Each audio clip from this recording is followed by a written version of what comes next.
Jadi pada video kali ini saya akan berbagi kepada Anda semua terkait dengan topologi-topologi jaringan. Tidak kan? Ya mungkin Anda datang ke channel ini ingin belajar dan memahami seperti apa konsep dan penerapan dari setiap topologi jaringan yang ada sebenarnya. Nah, maka dengan itu ada beberapa topologi jaringan yang akan kita uji coba atau yang akan kita simulasikan pada video ini, yaitu ada sekitar 6 topologi jaringan. Dan tentunya ketika misalnya nanti Anda sudah paham bagaimana membangun, bagaimana membuat, dan kira-kira komponen apa saja yang diperlukan, ya saya rasa untuk real case-nya bisa Anda lakukan dengan simulasi atau tidak jauh dengan simulasi yang dilakukan saat ini. Oke, yang pertama kita akan coba lakukan yang namanya atau simulasi ya topologi daripada point to point. Alright, jadi ada beberapa komponen atau ada beberapa device yang akan kita butuhkan saat ini, yaitu untuk topologi point to point ini kita akan gunakan dua komputer, ya kan? Di sini kita akan gunakan dua komputer, oke? Dan ya tentunya kita akan butuhkan satu yang namanya hub atau switch, oke? Kita akan butuhkan di sini. Alright, ini saya delete dulu. Saya coba pakai yang ini. Alright. Nah, jadi kedua, misalnya kita sudah butuhkan atau kita sudah letakkan ini misalnya kedua komputer ini atau kedua PC ini, maka kita bisa hubungkan mereka dengan switch. Alright. Jadi kita akan buat mereka dengan menggunakan kabel ini ya. Kita hubungkan dengan kabel daripada strike, kemudian kita hubungkan dari komputer ini ke switch atau ke hub, kemudian kita pilih lagi dari sini ke ya mungkin kita pakai kemari ya. Alright. Nah, jadi dengan demikian kita bisa simulasikan. Ya tentunya ketika misalnya kita mau mencoba simulasi ini, maka perlu kita setting IP dari masing-masing komputernya. Alright, seperti biasa kita coba pilih atau klik salah satu komputernya.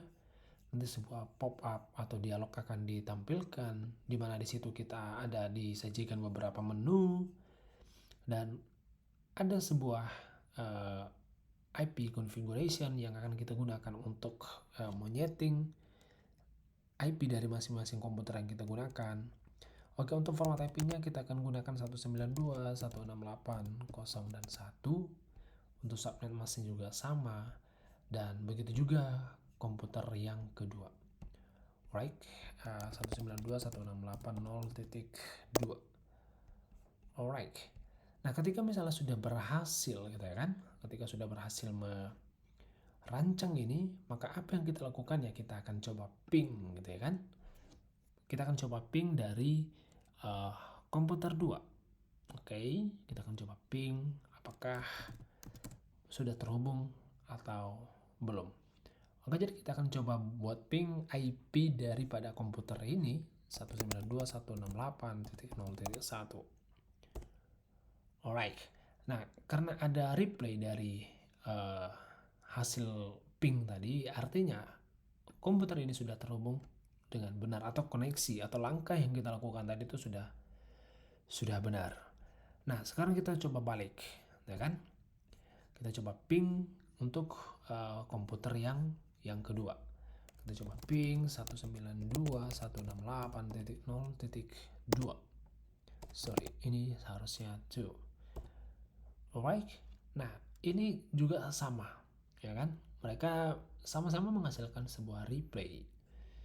Nah, artinya ketika misalnya seperti yang saya sampaikan tadi, ada replay ketika misalnya di ping, maka hal itu menyatakan bahwasannya koneksi yang kita lakukan itu sudah benar.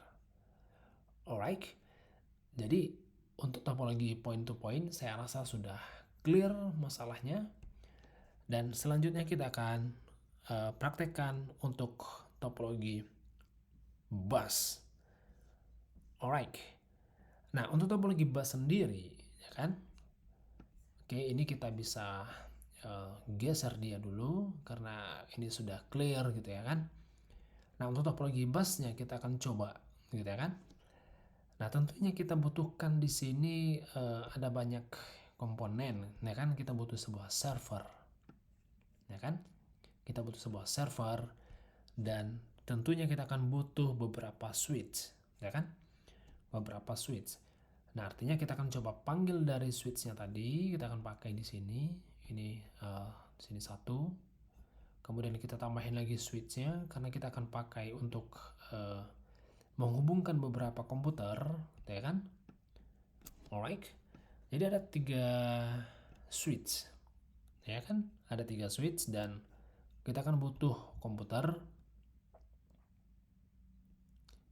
Ya, kita akan letakkan di sini ya kan? Kita akan letakkan di sini komputernya dan juga kita akan letakkan kemari. Alright. Jadi saya rasa masalah tata letak itu nanti bisa disesuaikan saja. Nah, jadi saya akan letakkan ini menjadi seperti ini layoutnya. Nah, alright.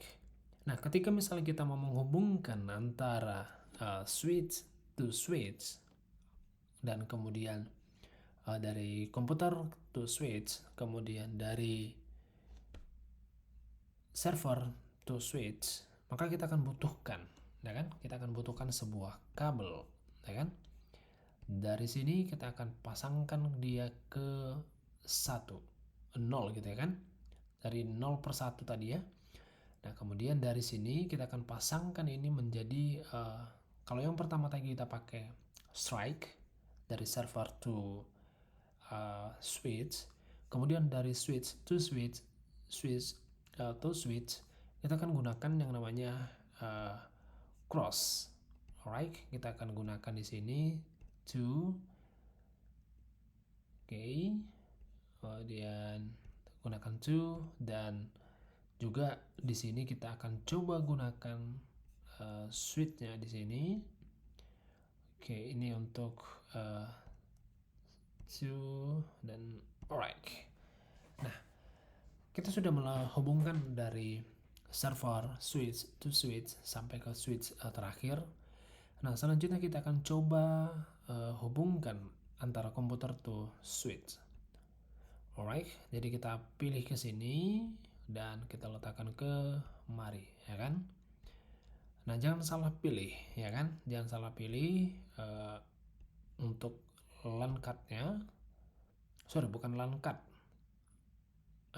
Untuk penempatan Ethernetnya tadi, ya kan? Nah, kemudian kita juga akan hubungkan beberapa komputer yang lain ke mari, ya kan? Kita juga hubungkan dari sini ke kemari, alright. Dan juga hal yang sama kita lakukan untuk ini ya. Kita lakukan ke sini dan ya, kita coba pasangkan dia. Alright. Ya. Nah, kalau kita perhatikan sebenarnya ini sudah terhubung semua. Namun lagi-lagi ketika misalnya kita mau ngeping atau mau kita ngecek semua koneksi itu sudah terhubung apa belum, maka kita harus konfigurasi dulu IP dari masing-masing komputer itu. Alright, maka dengan itu kita coba setting IP daripada servernya gitu kan. 192.168.0.1. Oke, jadi itu adalah sebagai server. Ini adalah klien, ya kan? Oke, 192.168.0.2. Oke, karena tadi kita sudah pakai untuk satu di server, ya kan? Nah, sama juga kita lakukan 192.168.0.3. Alright, dan juga yang ini kita coba setting juga 192.168.0.4. Nah, begitu juga yang ini, ya kan? Kita kita coba setting 192.168.0.5. Kemudian ini juga kita coba settings IP-nya 192.168.0.6. Nah, ini jangan sampai salah IP-nya ya. Dan kemudian ini kita akan coba setting IP yang terakhir 192.168.0.7. Alright. Nah, tentunya ketika misalnya kita mau ngeping atau mau lihat apakah ini sudah berhasil semua, ya seharusnya sudah. Tapi untuk membuktikan apakah dia benar sudah terkoneksi semua, mari kita coba praktekkan, ya kan? Kita coba ping dulu komputer 1, karena ini kan IP-nya kalau kita lihat, ya kan? IP-nya 2. Sorry, ini IP 1 tadi untuk server, ini untuk komputer yang kedua IP-nya 2. Nah, kalau kita perhatikan di pop-up yang tampil itu kan ada IP yang dikeluarkan. Alright, nah jadi kita coba ping dulu ya. Kita coba ping ini 192.168.0.2. Sorry, kita harus tambahkan di sini sebuah fungsi ping. Alright, jadi dia menghasilkan sebuah replay. Oke. Nah, saya coba ping semua ya. 3 juga sama, menampilkan juga. Kemudian 4. Oke, kita coba cek aja semua. 5. Oke, kemudian 6. Tadi kita ada punya 6 komputer. Kemudian satu lagi yaitu IP-nya 7. Berarti 7 ini adalah yang ini ya. Nah, artinya dengan kita melakukan seperti ini semua, ya kan? Koneksi yang kita lakukan ini sudah berhasil gitu. Nah, dari server kita sudah ngeping antara komputer, ya kan? Nah, sekarang kita coba balik gitu ya kan. Kita coba ping dari komputer ke server. Apakah juga koneksinya sudah benar? Apakah bisa berjalan atau tidak? Nah, sekarang kita coba ping dulu ya kan. Kita coba ping 192.168.0.1. Nah, ternyata juga ada replay. Artinya ini sudah memang benar-benar sudah terhubung. Oke. Jadi dari server sudah kita ping, berhasil ada replay dari komputer ke server atau dari klien ke server sudah kita ping dan juga berhasil. Nah, selanjutnya saya akan coba ping. Ya kan? Saya coba ping dari IP-nya komputer si 5 ya kan? Karena tadi ini 2, 3, 4, 5. Oke, saya akan coba ping. Ini kita pingnya di komputer ini ya. Saya mau ngeping ini sekarang nih. Berarti saya buat di sini IP-nya 5. Ya, berhasil juga. Nah, kita akan coba testing untuk komputer yang terakhir. Berarti ini IP-nya 7, ya kan? Ini 1, 2, 3, 4, 5, 6, 7. Oke. Dan kita coba ping 7. Iya, berhasil juga. Dan artinya ketika misalnya kita lihat semua proses konfigurasi tadi sudah kita lakukan stepnya dengan benar, maka seperti yang kita lihat di dalam command prompt tadi ketika misalnya kita lintas ping antara server to client dan kemudian client to client. Nah, ini semuanya akan berjalan dengan baik, ya kan? Ketika ada konfigurasinya sudah benar. Maka oleh karena itu, untuk topologi ringnya kita akan lanjut di video berikutnya. Oke, see you the next video.